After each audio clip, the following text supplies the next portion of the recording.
Salut les histo-culino-curieux.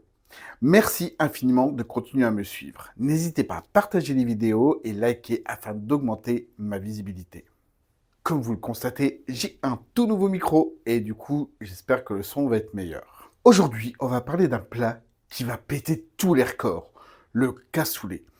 Un des plats français les plus connus et les plus appréciés. Un repas qui tient au corps. Mais quelle est l'origine de ce plat mythique ? Retracer les origines de ce plat n'est pas simple, car il y a plusieurs origines. Un peu comme le combat chocolatine et pain au chocolat. Le débat pour ce dernier est clair. C'est petit pain, team Pas-de-Calais. Allez, commençons tout de suite. Prenez votre petit café ou votre petite tisane, c'est parti. L'histoire du cassoulet n'est pas forcément simple à retracer, car elle provoque régulièrement des discours plus qu'enflammés. Mais ce dont nous pouvons être sûrs est que son origine vient du Moyen-Âge. Au XIVe siècle, un grand ouvrage culinaire voit le jour, le Viandier. Ce dernier est écrit par Taïwan, de son vrai nom Guillaume Tirel. Il a été cuisinier pour plusieurs rois durant 60 ans. Il est né en 1310 et meurt en 1395, soit 85 ans, ce qui est très honorable comme espérance de vie pour l'époque. Comme la bonne nourriture conserve bien, Taïwan a servi sous Philippe de Valois, Charles V ou encore Charles VI. Dans son livre Le Viandier, mot qui fait référence à un métier qui consistait à vendre en gros ou en détail des denrées de bouche consommables. L'ouvrage fait référence pour la première fois de pâtés et de ragoûts, dont celui composé de moutons, de porc et de fèves. Mais il s'avère que Taïwan s'était aussi inspiré d'un ouvrage arabe dirigé par Mohamed de Bagdad, dont le ragoût de mouton à la fève blanche faisait partie. Cette légumineuse arrive en France au 7e siècle, où les Arabes de l'époque enseignèrent leur façon de cuisiner aux Français. Donc, pour certains historiens, le cassoulet est d'origine arabe et Taïwan a repris cette recette dans son livre. Mais ce n'est pas si simple. Pour certains, l'origine de ce bon plat, bien copieux, prendrait place pendant la guerre de 100 ans. Selon la légende, pendant le siège des Anglais à Castelnaudary, les habitants étaient menacés de famine. Et pour éviter de mourir de faim, ils mirent tous en commun pour nourrir les soldats, c'est-à-dire du porc, du lard, des fèves, des saucisses, qu'ils firent mijoter dans une grande jatte, un récipient très évasé sans rebord et sans anse. Grâce à ce repas, les soldats repoussèrent les Anglais jusqu'au bord de la Manche. Sûrement les gaz. Alors revenons-en à Taïwan, qui nomme ce ragoût haricot, composé de viande de mouton mijotée avec des fèves, des navets, du persil, de l'hysope et de la sauge. Cela restait à l'époque quand même un repas de pauvres. Pour cuire ce ragoût, un plat fut creusé près de Castelnaudary à Iselle, la cassole, qui est une sorte de jatte à bord évasé. Notons que la cassole a donné son nom au plat, le cassoulet. Au XVIe siècle, le plat évolue pour se rapprocher de celui qu'on fait actuellement. On dit adieu aux fèves, bonjour aux haricots lingots. Cette légumineuse fut rapportée par Christophe Colomb et fut cultivée pour son utilité alimentaire, mais aussi aphrodisiaque. Lors du mariage du futur roi Henri II, Alexandre de Médicis offrit un sarrasin d'haricots à sa sœur pour son mariage. Et c'est en partie grâce à Catherine de Médicis, donc sa sœur, que la graine fut cultivée dans l'ensemble du sud-ouest. Ce n'est qu'à partir du XVIIIe siècle que ce cassoulet prend officiellement son nom. Et en 1836, la première fabrique industrielle de cassoulet voit le jour à Castelnaudary avec la famille Bouissou. Alors certes, son origine est incontestablement dans le Lauragais, même s'il ne faut pas oublier que partout on faisait du ragoût rustique, ce qui donne d'ailleurs plusieurs versions au cassoulet d'aujourd'hui, comme le cassoulet de Carcassonne ou celui de Toulouse. Mais quelles sont les grandes différences entre ces trois versions ?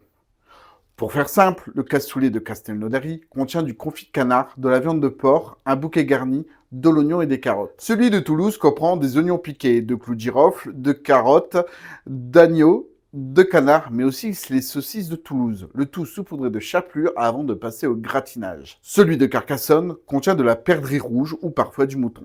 Mais le secret de ce plat reste dans le temps de cuisson des haricots et de la viande dans le bouillon, qui est une cuisson lente et qui se laisse mijoter à feu doux toute une journée. C'est l'heure maintenant des expressions. N'hésitez pas à me dire en commentaire si vous aimez cette partie dans ces vidéos. Alors certes, je ne les connais pas toutes, et quand je peux, Je fais en rapport avec la vidéo, mais moi, ça m'amuse. Commençons aujourd'hui avec le fait de ne pas être dans son assiette. Alors, quand on dit assiette, on pense tous à ce plat individuel dans lequel on mange tous les jours. Même si cette coutume n'est entrée dans les mœurs qu'à partir du XVIIe siècle. Avant, nous mangions avec nos doigts, directement dans le plat principal. Mais ce mot a aussi d'autres significations, comme dans l'aviation ou lorsqu'on l'on fait du cheval. L'origine de ce mot vient du mot asseoir et prendrait donc son sens pour dire la manière dont on est assis, comme la position des cavaliers sur leur monture. Dans le sens figuré, assiette prendrait son sens en tant que façon d'être et c'est cette définition qui est à l'origine de cette expression. Donc ne pas être dans son assiette signifie simplement ne pas être bien, avoir une façon d'être différente. Mais pourquoi l'assiette, le plat, a pris cette définition ? Eh bien, cela rentre dans les conventions de la façon d'être à table. Ce mot désigne la position du convive à table, position droite. Une petite un peu plus palmier, tremper son biscuit. C'est une expression assez contemporaine du siècle dernier, oui, le XXe siècle, qui est une évolution de tremper son pain au pot, qui est une manière très imagée d'expliquer comment on fait les bébés. Pourquoi biscuit ? Parce qu'il a le sens aussi de petite douceur, si vous voyez ce que je veux dire. Mais il est possible que le sens vienne du vieux français bistoquette. Aujourd'hui, on dirait bistouquette, qui désigne le palmier des messieurs, une forme proche des boudoirs. Une variante, toujours culinaire, mes expressions, et tremper sa nouille. Bref, je pense qu'il est grand temps de passer à la recette. Préparez vos ingrédients, vos plats, la vidéo continue. Et je vous promets, ce n'est pas la fin des haricots.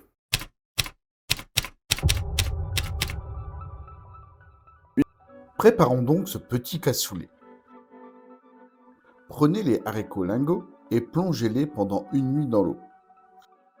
1 hour later.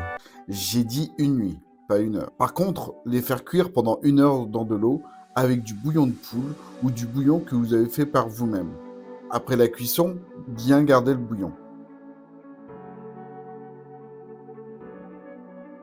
Il est temps de précuire toutes nos viandes. J'ai commencé par le canard, car ce dernier perd pas mal de gras, qui donnera un goût aux autres viandes.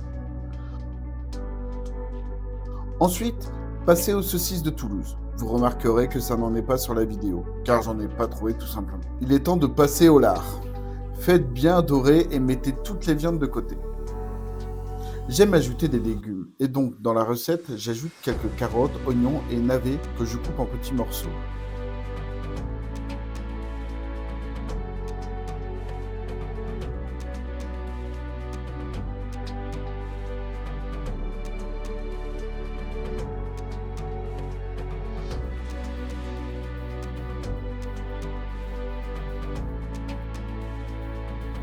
Ensuite, je les fais revenir à la poêle dans la graisse de mes viandes.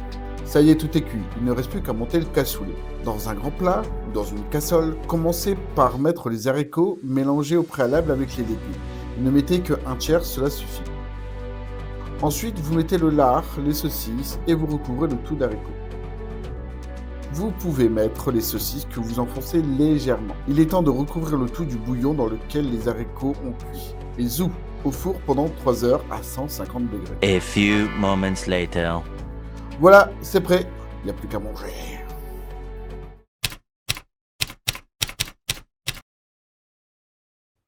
Et voilà, la recette est terminée. J'espère que cela vous a plu. Pour ma part, c'est la première fois que je fais un vrai cassoulet. Et c'était une réussite, on a adoré. Et comme d'habitude, si vous voulez soutenir la chaîne, abonnez-vous, likez la vidéo, mettez un max de commentaires, surtout si vous avez envie que je développe un plat ou un ingrédient.